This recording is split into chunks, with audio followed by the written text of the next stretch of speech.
పూర్వకాలమున పరమ పవిత్రమగు నైమిషారణ్యమున శౌనకాది మహామునులందరూ కూడా బహు పురాణంలోను ఎరింగినటువంటి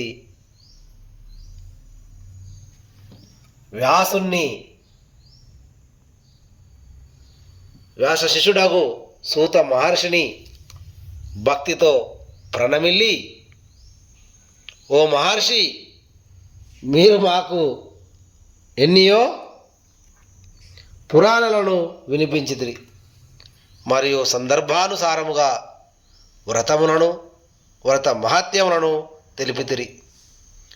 నీవు మా సంశయములను పోగొట్టు మహానీయుడవు. చతుర్దశ భువనాధీశుడైనటువంటి ఈశ్వరుని మొదటి భార్యగు సతీదేవి తన తండ్రి యగు దక్ష ప్రజాపతి యజ్ఞకుండమున పడి దేహత్యాగం మరణించును కదా. ఆ విధముగా జరగడానికి కారణమేమి? ఈశ్వరుడు ఆమెను రక్షించలేకపోయాడా, లేక సతీదేవి యందు అనురాగము లేక మౌనంగా ఉన్నాడా? ఈశ్వరునికి భార్య వియోగం ఎట్లు సంభవించినది? మా సందేహాన్ని పోగొట్టు, మహర్షులు తొలగించు.